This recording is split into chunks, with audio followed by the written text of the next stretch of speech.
आज बघणार आहे आपण आता भूमिती. हे सगळं ऐकलेलं आहे तुम्ही, बिंदू ऐकलेला आहे. इंग्लिशमध्ये काय म्हणतात याला?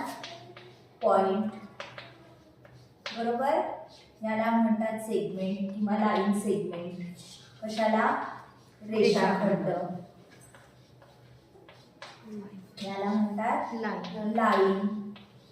किरणला म्हणतात रे. हा, बिंदू म्हणजे हा झाला बिंदू, ठीक आहे. किंवा अगदी सुईच्या टोकाचं जरी आपण किंवा पेन जर इथे लावला, हा जो अगदी बारीकसा दिसतोय हा काय आहे? याला काय म्हणतो आपण? पॉइंट म्हणतो, ठीक आहे. आता हेच जर आपण असे बिंदू खूप असे एक एक एक एक एक एक एक जोडून असे तयार केले, हा, तर हा काय म्हणतो आपण? याला हा झाला बिंदू. आता हेच जर बिंदू असे असे असे असे आपण तयार केले, छोटे छोटे छोटे छोटे छोटे अजून, हा, ह्याला काय? हा काय तयार झाला?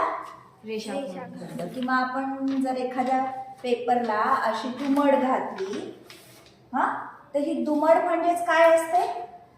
रेषाखंड असते, ठीक आहे. आता हा रेषाखंड जर खूप आपण लांबवला, हा झाला मर्यादित बिंदूंचा संच. हा, रेषाखंड म्हणजे काय म्हणतो आपण? मर्यादित बिंदू. म्हणजे हा आता इथे जर आपण याला स्टॉप लावला, हा फुल स्टॉप सारखं, हा याच्या पुढे जाणार नाही. याची आपण लांबी सुद्धा मोजू शकतो, ठीक आहे. सेंटीमीटर मध्ये म्हणा, मीटर मध्ये म्हणा, आपण याची लांबी मोजू शकतो. पण हात जर आपण खूप वाढवत नेला, हा, आणि त्याला अशी बाणांची टोकं दिली, तर त्याला आपण काय म्हणतो? रेषा. याची लांबी आपल्याला मोजता येणार नाही, ठीक आहे. हा खूप लांब, हा रेषा खरं पाहिलं तर आपल्या याच्यामध्ये अस्तित्वात नाही, कारण प्रत्येक याला काय कुठे ना कुठेतरी अंत असतो. आता हे जर फळ्याचं तुम्ही लांबी रुंदी पाहिली तर इथपर्यंत आहे, ठीक आहे. हा सुद्धा एक रेषाखंड आहे, इथून इथपर्यंत. हाही आहे, ही लांबी रुंदी सुद्धा काय आहे? सगळे रेषाखंड आहेत. किंवा या खोलीची समजा तुम्ही लांबी रुंदी काढली, हा, तर रेषा मात्र अनंत असते, ती कधी संपत नाही आणि त्याची आपण लांबी सुद्धा मोजू शकत नाही, ठीक आहे.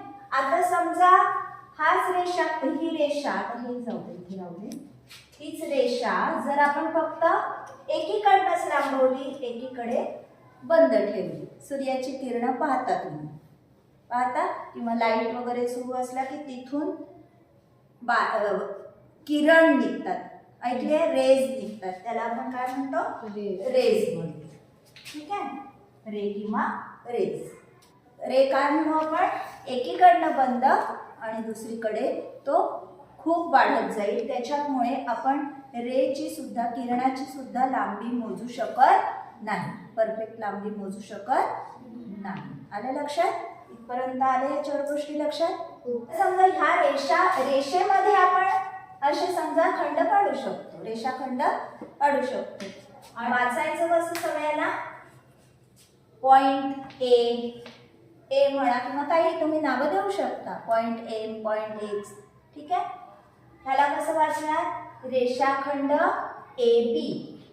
रेषाखंड ए बी, हे तर ए बी असं सुद्धा वाचू शकता, किंवा रेषाखंड बी ए असं सुद्धा वाचू शकता, ठीक आहे. ह्याला म्हणू शकतो आपण, ह्याला फक्त एक तर लाईन ए किंवा लाईन एल एम. इकडे नाही, आपण इथे लाईन एल एम, ठीक. म्हणजे ती एल कडनं सुद्धा इकडे वाढू शकणार आहे आणि तिकडे सुद्धा वाढू शकणार आहे. म्हणजे लाईन आपण एका अक्षराने सुद्धा दाखवू शकतो, किंवा या प्रकारे 2 अक्षरांनी सुद्धा दाखवू शकतो, ठीक आहे. आता हे कसं दाखवणार? L M. ह्याला मात्र आपल्याला कसं वाचावं लागेल?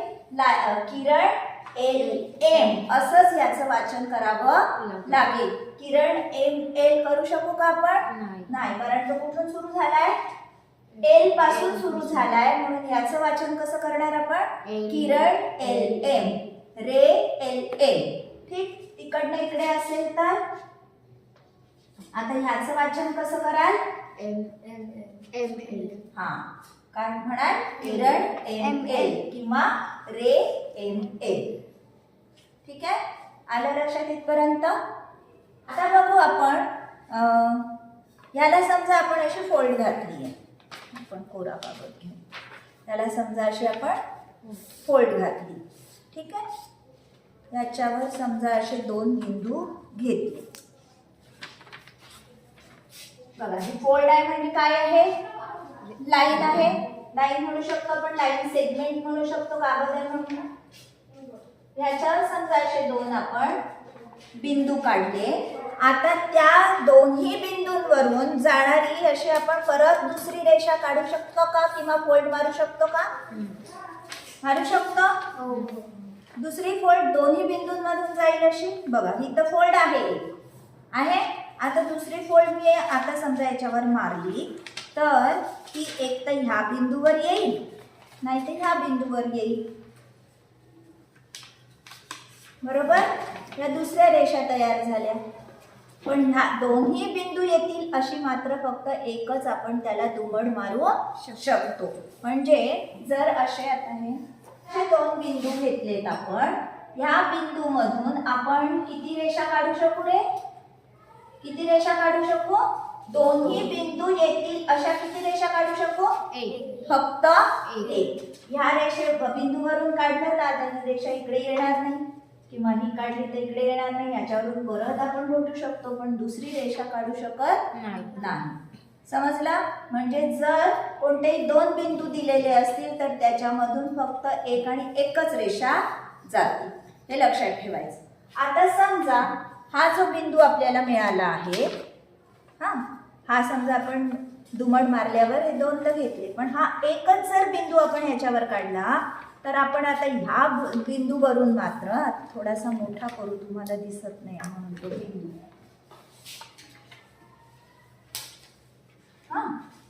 हा तसा पाहिला तर छोटासा सर्कल तयार होतो. ह्याला बिंदू नाही म्हणायचं, बिंदू म्हणजे फक्त एक पॉइंट. बघा, आता ह्याच्यावरून आपण ही पण फोल्ड मारू शकतो, अजून एक फोल्ड मारू शकतो. किती पाहिजे तितक्या फोल्ड आपण ह्याला मारू शकतोय.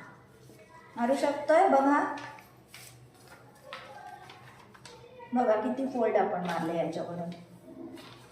परत अशी पण मारू शकतो, परत अशी पण फोल्ड मारू शकतो. किती मारू शकतो याच्यातनं अशा आपण सांगू शकता? सांगू शकत म्हणजे काय म्हणतो आपण? सांगू शकत नाही म्हणजे असंख्य. ठीक आहे, असंख्य अशा फोल्ड आपण ह्याला मारू शकणार आहे एका बिंदूतून. फोल्ड म्हणजेच ही दुमड म्हणजेच काय तयार होते आहे? रेषा तयार होते, रेषाखंड तयार होतोय. बरोबर. मग आता तुम्ही काय सांगू शकाल? जर एकच बिंदू दिलेला असेल तर ह्याच्यामधून तुम्ही किती काढू शकता? थोडा मोठा करू आपण. किती रेषा काढू शकता? असंख्य रेषा काढू शकता, इनफायनाइट. समजला? आपण मोजू पण शकणार नाही इतक्या आपण जवळजवळ याच्यातनं रेषा काढू शकतो. मग काय लक्षात ठेवाल? जर 2 बिंदू असतील तर फक्त एकच रेषा, आणि जर एक बिंदू असेल तर त्याच्यामधून जाणाऱ्या आपण असंख्य अशा रेषा काढू शकतो. ठीक आहे. आता समजा याच्यावर आपण हा तिसरा बिंदू या रेषेवरच घेतला, तर तिन्ही बिंदू मधून ही रेषा चालली आहे. अजून एखादा घ्या, परत हे 4ही बिंदू या रेषेवर आले.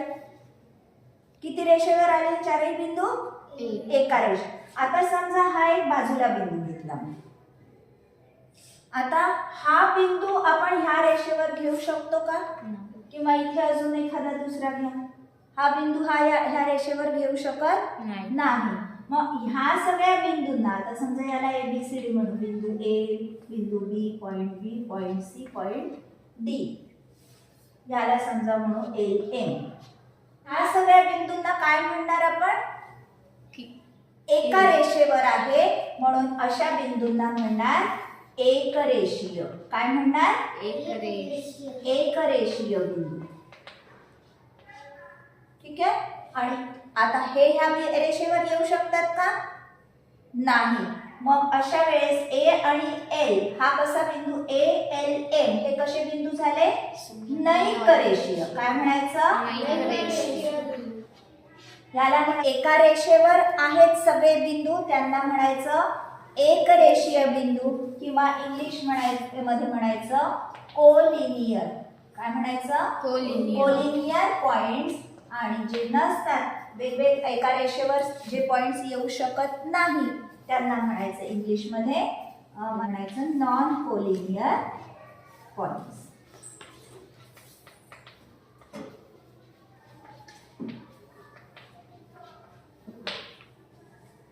ठीक आहे, आलं लक्षात इथपर्यंत. हे आपण सगळं काढलंय ते एका फळ्यावर काढलंय, बरोबर. किंवा आता समजा कागदावर असं काढलं, सगळं ठेवलंय, किंवा या टेबलवर मी काही वस्तू ठेवलेल्या आहेत.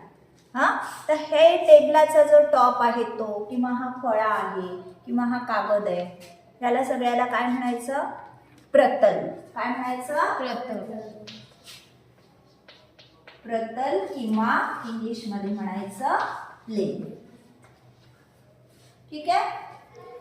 हा बघा, आता या सगळ्या रेषा या एका बिंदूतून चाललेल्या आहेत.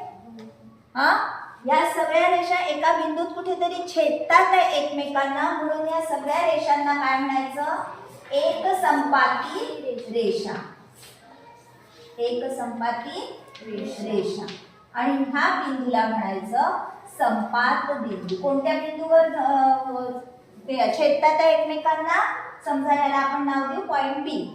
हा, त्या पॉइंट बी मध्ये जर सगळ्या रेषा एकमेकांना छेदत असतील तर त्या रेषांना म्हणायचं एक संपाती रेषा, आणि या बिंदूला म्हणायचं किंवा पॉइंटला म्हणायचं संपात बिंदू. काय म्हणायचं, संपात बिंदू. ठीक आहे. इंग्लिश मध्ये म्हणायचं याला कॉन्क्युरंट लाईन्स. कशाला, एकमेकांना छेदतात. प्रत्येक रेष एकमेकांना छेदताना दिसते, इथे इंटरसेक्ट होताना दिसते एकमेकांना. त्या रेषांना काय म्हणायचं इंग्लिश मध्ये, कॉन्क्युरंट लाईन्स. आणि या पॉइंटला म्हणायचं पॉइंट ऑफ कॉन्क्युरन्स.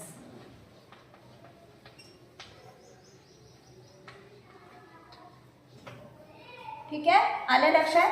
आता या छेदतात एकमेकांना, या रेषा काय करतात एकमेकांना, छेदतात. पण आता इथे समजा आपण ही एक लाईन झाली आणि हे जे दोन बिंदू घेतले होते ह्याच्यातून ही दुसरी लाईन आहे समजा. इथे घेऊ आपण, या दोन लाईन दिसतात तुम्हाला इथे. पण आता तुम्ही या फळ्याच्या ह्या ज्या दोन बाजू आहेत, हा, ही जी रुंदी आहे ही पण समान आहे फळ्याची आहे, म्हणजे ही बाजू समान असल्यामुळे ह्या ज्या दोन रेषा आहेत फळ्याची जी लांबी आहे ती कुठेतरी तुम्हाला छेदेल असं वाटतंय का, एकमेकांना छेदेल का. बघा ही लाईन बघा, ही समजा आपण ह्या लाईनला समजा आपण वाढवलं, आपण असं समजा वाढवत नेलं, हे पण वाढवत नेलं, तुम्हाला वाटतंय नाही कुठेतरी जाऊन छेदणार आहे.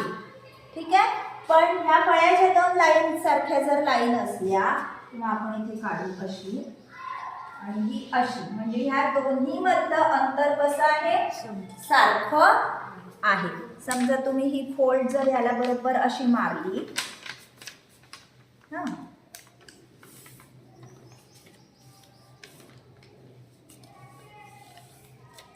ह्या पद्धतीने जर इकडनं फोल्ड मारली आणि इकडनं फोल्ड मारली समजा, हे एकमेकांना जुळल्या अशा, हो ना. या दोन फोल्ड तयार झाल्या, दुमड या दोन दुमडच्या ठिकाणी दोन लाईन दिसत आहेत. या तुम्हाला वाटतंय कुठेतरी जाऊन एकमेकींना छेदतील, या लाईन छेदणार नाही. अशा लाईन्सना काय म्हणायचं, ह्यांचं अंतर कसं आहे समजा मधलं सारखं आहे, जेवढं इथे आहे तेवढंच इथे आहे, तेवढंच इथे आहे. तर अशा ज्या लाईन्स असतात त्यांना म्हणायचं समांतर. काय म्हणायचं, समांतर रेषा.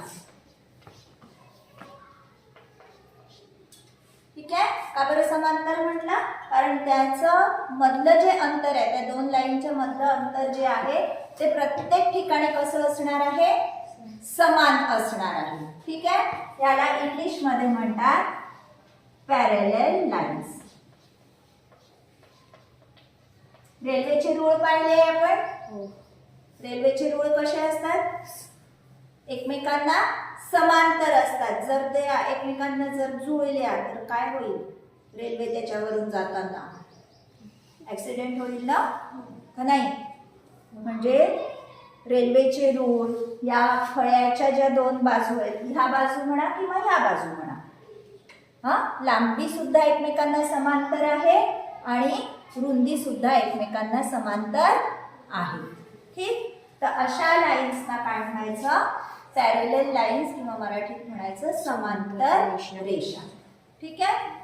आणि ज्या एकमेकांना छेदतात त्या रेषांना काय म्हटलं आपण? कोणत्या रेषा म्हटलं? एकसंपाती. एकसंपाती रेषा. ठीक आहे.